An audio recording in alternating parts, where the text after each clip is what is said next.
Hoy, el Palacio de Buckingham abre sus doradas puertas al público para su exposición de verano. El mundo de la realeza se asocia desde hace tiempo con la opulencia, el lujo y las magníficas residencias. Versalles vuelve a brillar después de 3 años de delicadas pero masivas renovaciones. La Capilla Real de Francia ha recuperado el antiguo esplendor de cuando vivió en ella el rey Luis XVI. Desde extensos palacios hasta majestuosos castillos, las residencias de monarcas y aristócratas han cautivado la imaginación del público durante siglos. Es primavera en Japón, y eso es oficial, como marca la apertura anual del Palacio Imperial de Kioto, antigua residencia oficial de los emperadores del país. Acompáñenos en un viaje visual a través de la opulencia y la grandeza, mientras descubrimos los secretos que se esconden tras estas fastuosas moradas. Sumérjase. Palacio de Buckingham. El Palacio de Buckingham, originalmente conocido como Buckingham House, tiene una rica historia que se remonta al siglo XVIII. Todo empezó en 1703, cuando el duque de Buckingham, John Sheffield, construyó la casa como residencia privada.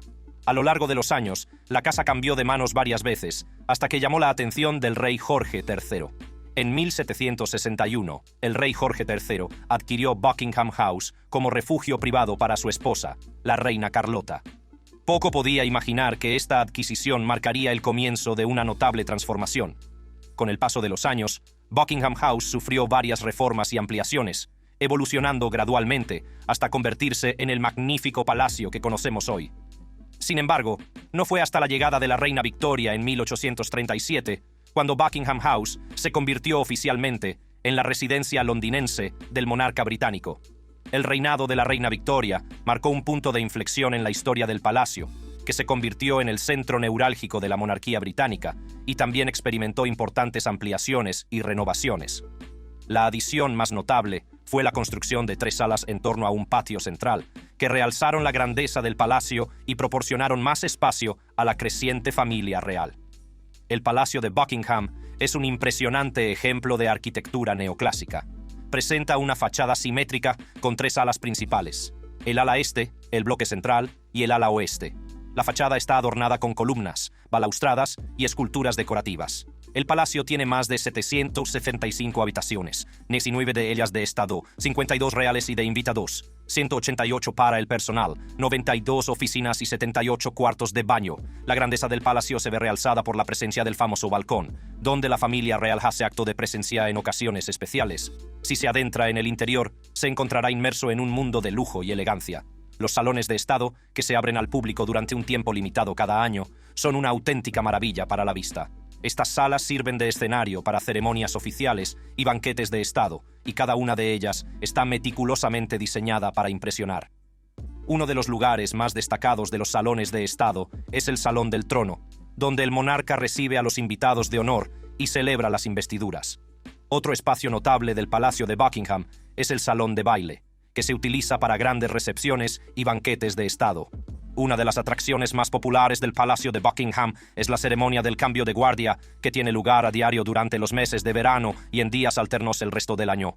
El ala este del Palacio de Buckingham ofrece un ambiente único, con un toque oriental. Esta sección del palacio presenta una exquisita colección de arte y artefactos del lejano oriente, creando un cautivador contraste con la grandeza de los salones de estado.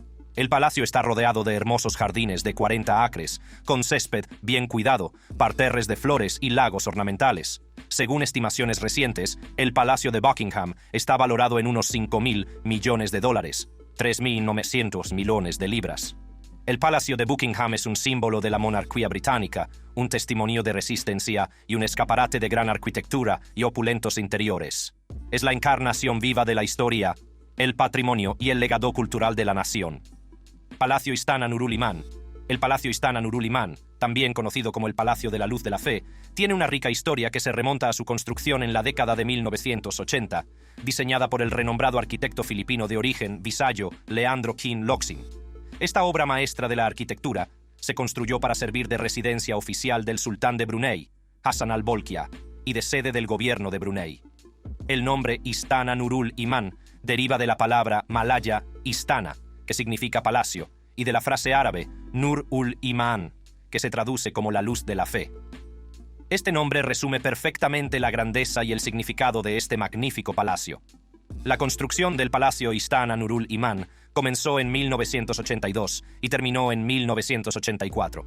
El diseño arquitectónico del palacio está muy influido por la herencia islámica himalaya de Brunei. Leandro Kont Locsin incorporó elementos como cúpulas doradas y tejados abovedados, características icónicas de la arquitectura islámica himalaya. Estas opciones de diseño no solo rinden homenaje al patrimonio cultural de Brunei, sino que también añaden un toque de grandeza a la estética general del palacio. El interior del palacio fue magistralmente diseñado por Quan Chiu, director de diseño de KCE International. Quan Chiu es famoso por su trabajo en el Burj Al Arab de Dubái, y su pericia queda patente en los opulentos y lujosos interiores del Palacio Istana Nurul Iman.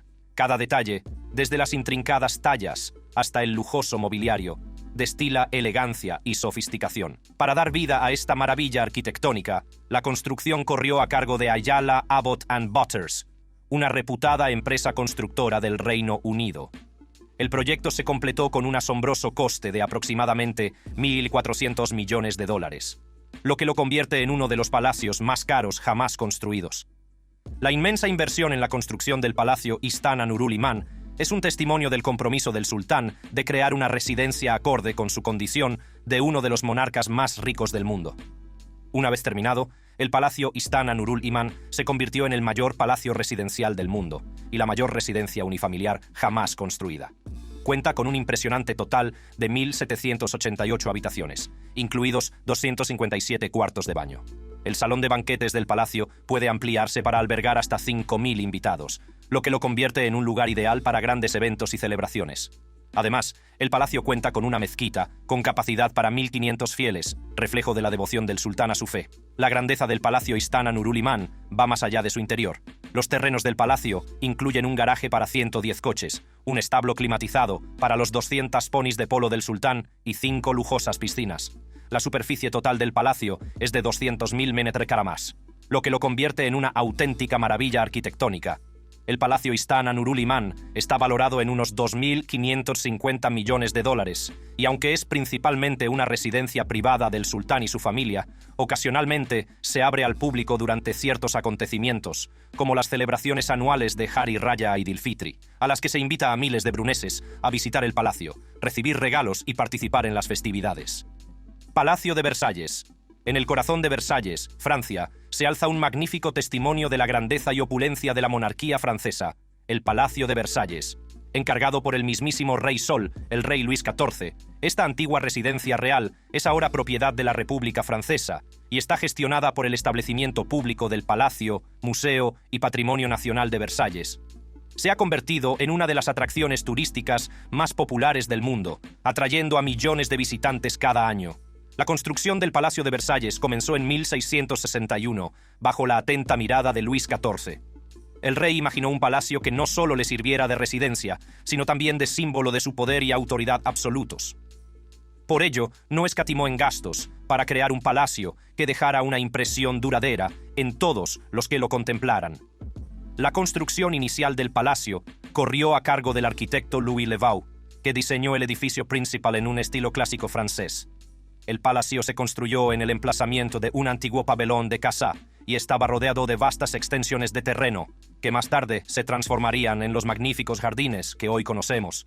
A medida que avanzaba la construcción, los siguientes reyes fueron añadiendo y renovando el palacio, dejando cada uno su huella en esta obra maestra de la arquitectura.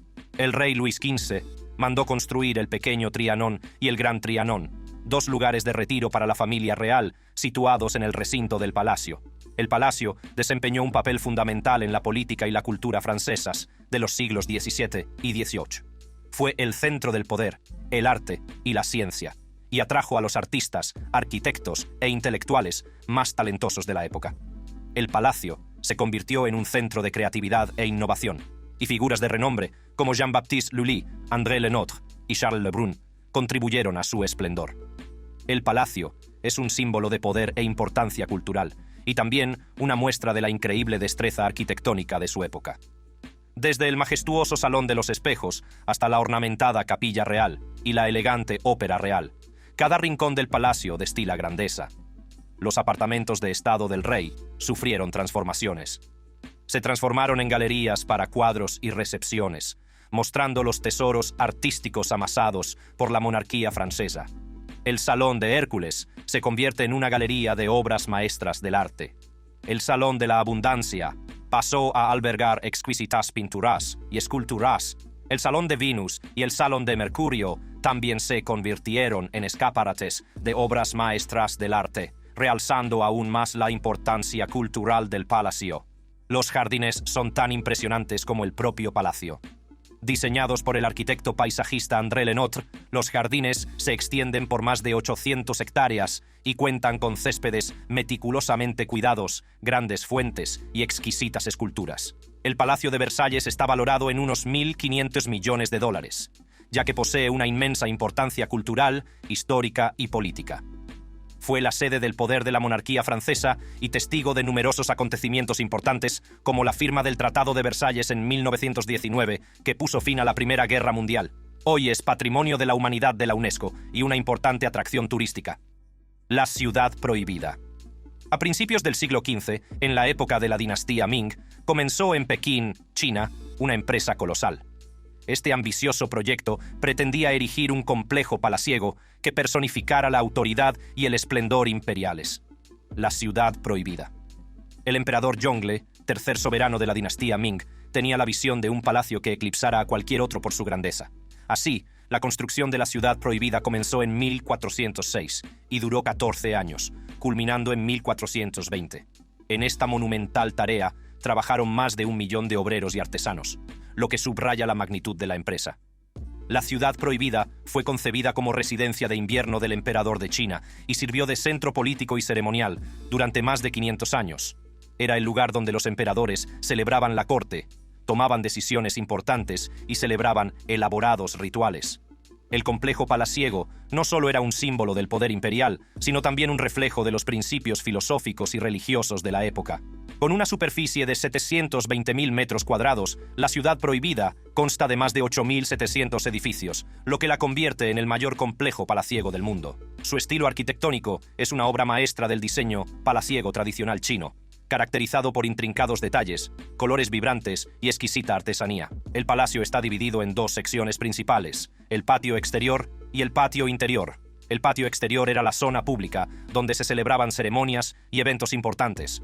Incluye magníficos salones, como el Salón de la Armonía Suprema, el Salón de la Armonía Central y el Salón de la Preservación de la Armonía. Estas salas estaban meticulosamente diseñadas para impresionar y asombrar a los visitantes con su grandeza. El patio interior, por su parte, era la residencia privada del emperador y su familia. Era una zona aislada donde el emperador llevaba sus asuntos cotidianos y vivía una vida de lujo. El patio interior constaba de varios palacios, como el Palacio de la Pureza Celestial, el Salón de la Unión y el Palacio de la Tranquilidad Terrenal. Estos palacios eran el corazón de la Ciudad Prohibida, donde el emperador y su familia residían y gobernaban el imperio. En 1925, el último emperador de China, Puyi, fue expulsado de la Ciudad Prohibida, lo que marcó el fin del dominio imperial. Desde entonces, el complejo palaciego se ha transformado en un museo que muestra la rica historia y el patrimonio cultural de China. El valor de la Ciudad Prohibida se estima en unos 70.000 millones de dólares, en gran parte debido a los elevados precios del suelo en los alrededores, así como a su importancia histórica y cultural. Durante siglos fue el centro del poder político en China, testigo del ascenso y caída de numerosos emperadores y dinastías. También fue un lugar de intercambio cultural, donde el arte, la literatura y la filosofía florecieron bajo el patrocinio imperial. En 1987, la Ciudad Prohibida fue declarada Patrimonio de la Humanidad por la UNESCO, reconociéndola como la mayor colección de estructuras antiguas de madera conservadas del mundo. Palacio de Invierno. El Palacio de Invierno, la magnífica y opulenta residencia de los zares rusos, se encuentra en San Petersburgo, Rusia. Este palacio histórico, hoy conocido como Museo del Hermitage, es un símbolo de la grandeza y el poder de la Rusia imperial. La construcción del Palacio de Invierno comenzó a principios del siglo XVIII, y la primera iteración se edificó en 1711 para Pedro el Grande. Sin embargo, fue bajo el reinado de la emperatriz Isabel cuando el palacio comenzó realmente a tomar forma.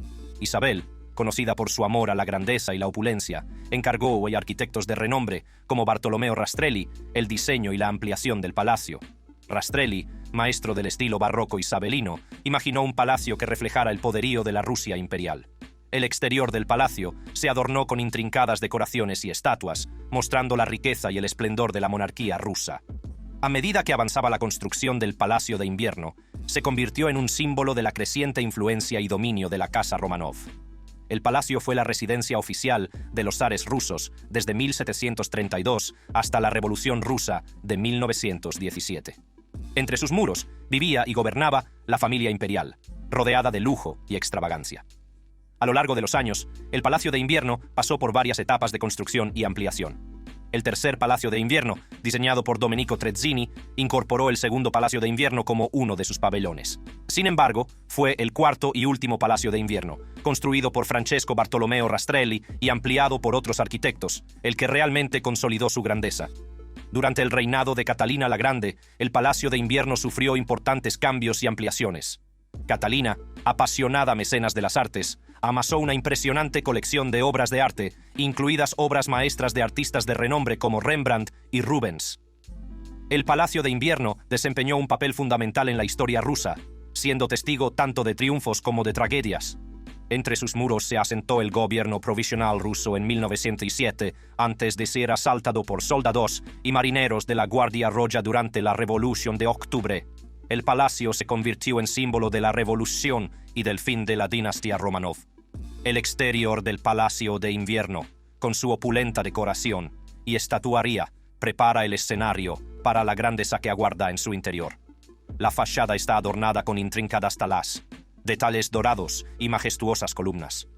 El interior sufrió varias remodelaciones a lo largo de los años, con influencias neoclásicas que se hicieron más prominentes durante el reinado de Catalina la Grande y su nieto Nicolás I. El valor estimado del Palacio de Invierno es de aproximadamente $1.000 millones, y una de sus características más notables es su enorme número de habitaciones.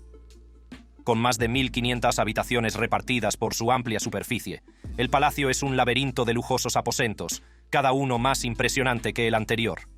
La primera planta del Palacio de Invierno estaba reservada a las habitaciones principales y a los aposentos de la familia imperial. El Palacio de Invierno también albergaba el Museo Imperial del Hermitage, que abrió sus puertas en 1852. El museo exhibía una vasta colección de arte y artefactos, mostrando el patrimonio cultural de Rusia y del mundo. El Gran Palacio. El Gran Palacio de Bangkok, Tailandia, es testimonio de la riqueza histórica y cultural del país. La construcción de este magnífico complejo comenzó en 1782 por orden del rey Phutayotpha Chulalok, también conocido como Rama I, fundador de la dinastía Chakri. Desde entonces ha servido de residencia oficial de los reyes de Siam y más tarde de Tailandia, lo que lo convierte en un lugar de gran importancia histórica. El complejo palaciego, que ocupa una superficie de más de 2 millones de metros cuadrados, está situado a orillas del río Chao Phraya, en el corazón de Bangkok. Su forma rectangular y su ubicación estratégica reflejan la cuidadosa planificación y previsión de sus creadores. A lo largo de los años, el palacio ha experimentado un desarrollo orgánico, con la adición de nuevos edificios y estructuras, especialmente durante el reinado del rey Chulalongkorn, también conocido como Rama I. Aunque el rey y su corte ya no residen permanentemente en el palacio, sigue utilizándose para actos y ceremonias oficiales. El Gran Palacio sigue siendo un palacio en funcionamiento, con varias oficinas reales entre sus muros. El Gran Palacio está dividido en varios barrios, cada uno con sus propias características y funciones. Una de las zonas más veneradas del complejo es el Templo del Buda de Esmeralda, también conocido como Wat Phra Kaew. Este templo sagrado alberga el famoso Buda de Esmeralda, una venerada estatua tallada en una sola pieza de jade. El templo es un santuario espiritual y un lugar de peregrinación para budistas de todo el mundo. Otro barrio notable es el patio exterior, una vasta zona donde se celebran importantes ceremonias de Estado y procesiones reales. Está adornada con una arquitectura impresionante, jardines bellamente cuidados y detalles intrincados que muestran la destreza de los artesanos que contribuyeron a su creación. El patio central alberga varios edificios administrativos y residencias. Aquí se encuentra el Phra Thi Nang Chakri Maha Prasat, una magnífica estructura que combina los estilos arquitectónicos tailandés y europeo. Se utiliza para las ocasiones importantes del Estado y alberga el trono Bhutan Thom, que añade un aire de realeza a los actos. En el patio del medio también se encuentra el Phra Thi Nang Chakravat Phiman, que era la residencia principal del monarca. Este edificio, con su cama con dosel y su vestidor, ofrece una visión de la vida personal del rey. Es un lugar donde el monarca podía retirarse y encontrar consuelo en medio de las exigencias de gobernar una nación. A medida que nos adentramos en el Gran Palacio, encontramos otras estructuras como Fratinang Dusidafirom, Fratinang Racharuedi y Fratinang Sanam Chan. Estos edificios servían para diversos fines, desde cámaras de togas hasta salas de audiencias al aire libre, y cada uno desempeñaba un papel único en el funcionamiento del palacio. El Gran Palacio está valorado en unos 895 millones de dólares. El palacio no es solo un conjunto de edificios. Es un testimonio vivo de la historia y la cultura de Tailandia. Su impresionante arquitectura, sus intrincados detalles y sus hermosos jardines lo convierten en un destino de visita obligada para cualquier persona interesada en la historia y la cultura tailandesas. Palacio de Hofburg. El Palacio de Hofburg simboliza la magnificencia y la influencia de la dinastía de los Habsburgo, que reinó en Austria durante siglos. Su historia se remonta al siglo XIII, cuando se construyó inicialmente como sede de los duques de Austria. Con el tiempo, a medida que los Habsburgo crecían en influencia y autoridad, el palacio se amplió y transformó en un símbolo de su riqueza y prestigio. De 1438 a 1583 y de nuevo de 1612 a 1806, el Palacio de Hofburg fue la sede de los reyes y emperadores Habsburgo del Sacro Imperio Romano Germánico. Aquí se trataban los asuntos de Estado, se celebraban fastuosas ceremonias cortesanas y se recibía a dignatarios de todo el mundo. El palacio se convirtió en un centro de poder político, donde se tomaron decisiones que marcaron el curso de la historia europea. Uno de los periodos más significativos en la historia del palacio fue durante el reinado del emperador Francisco José I. Bajo su mandato, el Palacio de Hofburg fue sometido a extensas renovaciones y ampliaciones, transformándolo en el magnífico complejo que vemos hoy.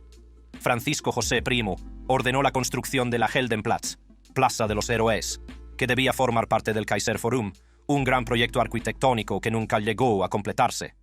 La Heldenplatz es un testimonio de la visión y ambición del emperador. A lo largo de su historia, el Palacio de Hofburg ha sido el hogar de innumerables emperadores, emperatrices y otros miembros de la familia Habsburgo. Ha sido testigo de nacimientos, matrimonios y muertes de monarcas, así como del auge y la caída de imperios. El palacio ha sido testigo tanto de triunfos como de tragedias, reflejo de la turbulenta historia de Austria y Europa. En la actualidad, el Palacio de Hofburg sigue desempeñando un papel importante en la política y la cultura austríacas. Desde 1946 es la residencia oficial y lugar de trabajo del presidente de Austria. El palacio también alberga importantes instituciones como la Biblioteca Nacional de Austria y la Escuela Española de Equitación, que exhibe el arte de la doma clásica. Más allá de su importancia política y cultural, el Palacio de Hofburg es un tesoro de belleza arquitectónica. Presenta diversos estilos arquitectónicos, como el gótico, el renacentista, el barroco y el neobarroco. Empezando por el ala suiza, que data del siglo XIII y refleja los orígenes medievales del palacio. Dentro del patio suizo, la Burgkapelle, una capilla gótica, desvela sus intrincadas vidrieras y su altar ornamentado, cargado de historia como lugar de celebraciones imperiales. Al lado se encuentra el tesoro, Schatzkammer, que custodia las insignias imperiales y las joyas de la corona, adornadas con gemas preciosas. Avanzando hacia el Amalienburg, bautizado en honor de la emperatriz Amalie Wilhelmine, presenciamos la residencia de estilo renacentista del emperador Rodolfo II, con un reloj de temática celeste que simboliza su curiosidad cósmica. Una exploración más profunda conduce al ala leopoldina, que ofrece opulentas estancias y maravillas arquitectónicas que reflejan la época del emperador Leopoldo I, el ala de la Cancillería Imperial y el ala de la Sala de Fiestas. Con su grandeza e interiores regios, completan nuestro cautivador viaje a través del legado histórico del Palacio de Hofburg. El Palacio de Hofburg sigue desempeñando un papel vital como residencia oficial y lugar de trabajo del presidente de Austria. Se erige como símbolo del rico patrimonio del país y sirve de recordatorio de su pasado imperial. Palacio Imperial. La historia del Palacio Imperial comienza en el antiguo emplazamiento del castillo de Edo. Tras la capitulación del shogunato y la restauración Meiji a finales del siglo XIX, los habitantes del castillo de Edo, incluido el shogun Tokugawa Yoshinobu, tuvieron que desalojar las instalaciones. El 26 de noviembre de 1868, el emperador llegó desde el Palacio Imperial de Kioto y rebautizó el castillo como Castillo de Tokei, reflejando el cambio de nombre de la capital a Tokio. Sin embargo, Más tarde fue rebautizado como Castillo Imperial, el 9 de mayo de 1869, significando su condición de residencia principal del emperador. A lo largo de su historia, el Palacio Imperial ha sido testigo de importantes acontecimientos y transformaciones. Incendios anteriores asolaron la zona de Honmaru, que albergaba el antiguo donjon, y el Palacio de Nishinomaru, antigua residencia del shogun. En 1873, un incendio arrasó el Palacio Nishinomaru, lo que llevó a la construcción del nuevo Castillo Imperial en el mismo lugar en 1888. Este nuevo palacio presumía de magníficos jardines y se convirtió en el centro neurálgico de las ceremonias y funciones imperiales. A principios del siglo XX, el Palacio Imperial sufrió nuevos cambios. Las estructuras de la era Meiji, construidas principalmente en madera, fueron sustituidas gradualmente por edificios de hormigón. Se añadieron las sedes del Ministerio de la Casa Imperial y del Consejo Privado, mostrando una mezcla de elementos arquitectónicos japoneses y occidentales. Trágicamente, el Palacio Imperial sufrió grandes daños durante la Segunda Guerra Mundial. En la noche del 25 de mayo de 1945, se convirtió en objetivo de los bombardeos aliados sobre Tokio. Las estructuras del recinto quedaron destruidas en su mayor parte, incluido el salón principal y las residencias. Tras la guerra, el Palacio Imperial se sometió a un proceso de reconstrucción. De 1964 a 1968 se construyeron un nuevo salón principal y residencias en la parte occidental del recinto, diseñados por el arquitecto Junzo Yoshimura. La zona pasó a llamarse Residencia Imperial en 1948, mientras que la parte oriental se convirtió en el Jardín Oriental, abierto al público en 1968. El complejo del Palacio Imperial es una armoniosa mezcla de diseño tradicional japonés y elementos modernos. El Palacio Principal, conocido como Kyuden, es un llamativo ejemplo de esta fusión arquitectónica. Los edificios principales están construidos en el estilo arquitectónico tradicional japonés, caracterizado por estructuras de madera, puertas correderas y suelos de tatami. El palacio está rodeado de extensos jardines, fosos y muros de piedra, que proporcionan un oasis de tranquilidad en el corazón de Tokio. Desde el Kyuden, pasando por la grandeza del Salón de Funciones del Estado, conocido como Seiden, que sirve como parte central del palacio y es el edificio más grande dentro del recinto, hasta las características más icónicas del Palacio Imperial, que es el Matsu no Ma, o Cámara de los Pinos. El Palacio Imperial no es solo un testimonio de brillantez arquitectónica, sino también un paraíso de belleza natural. Los terrenos del palacio abarcan impresionantes jardines que se han mantenido meticulosamente durante siglos. El jardín Ninomaru cuenta con árboles simbólicos que representan a cada prefectura de Japón, con un total de 260 árboles de 30 variedades diferentes, mientras que la casa de té Suwa no Chaya ofrece una visión de la tradicional ceremonia japonesa del té, proporcionando a los visitantes una experiencia serena y auténtica. Palacio Real de Madrid. El Palacio Real de Madrid es una auténtica maravilla arquitectónica que ha resistido el paso del tiempo. Construido entre 1738 y 1755, este majestuoso palacio se levantó en los mismos terrenos donde antaño se alzaba una fortaleza de la época musulmana. Es un símbolo de la riqueza histórica y cultural de España. El interior del palacio es un tesoro de arte y materiales nobles, testimonio del exquisito gusto de la monarquía española. Cada habitación, cada salón, desprende un aire de elegancia y sofisticación. El palacio alberga una impresionante colección de pinturas de algunos de los más grandes artistas de la historia. Obras de Caravaggio, Francisco de Goya y Velázquez adornan las paredes, y cada pincelada capta la esencia de la tradición artística española. Estas obras maestras ofrecen una visión del rico tapiz cultural de España, un festín visual para los entusiastas del arte. El palacio también está adornado con impresionantes frescos de Giovanni Battista Tiepolo y Anton Raphael Mengs. Estas intrincadas y detalladas obras de arte nos transportan a otro mundo, donde el mito y la historia se entrelazan en una sinfonía de colores y formas. El palacio no es solo un refugio de pinturas y frescos, sino también un tesoro de otros objetos de valor incalculable. Colecciones de porcelana, relojes y muebles adornan las salas, y cada pieza es un testimonio de la artesanía y el arte de su época. Es como si hubiéramos entrado en una cápsula del tiempo, donde el pasado cobra vida ante nuestros ojos. Y un dato poco conocido que le dejará atónito. El Palacio Real de Madrid alberga el único quinteto de cuerda Stradivarius completo del mundo. Estos raros y exquisitos instrumentos, creados por el legendario Antonio Stradivari, son un testimonio del compromiso del palacio con la preservación y la celebración de las artes. A lo largo de su historia, el Palacio Real de Madrid ha sufrido varias renovaciones y ampliaciones. Tras un devastador incendio en 1734, el palacio fue reconstruido en estilo barroco por el arquitecto italiano Filippo Juvarra. Posteriormente, arquitectos como Francesco Sabatini y Ventura Rodríguez añadieron sus propios toques al diseño del palacio. Estas renovaciones han garantizado que el palacio sea un fiel reflejo de su importancia histórica, cautivando a los visitantes con su belleza atemporal. En la actualidad, el palacio sigue cautivando a visitantes de todo el mundo. Sus puertas están abiertas a todos los que deseen sumergirse en el rico patrimonio cultural de España. Tanto si es usted un amante del arte, un entusiasta de la historia o simplemente alguien que aprecia la belleza, el Palacio Real de Madrid le ofrece una experiencia inolvidable. Villa Leopolda.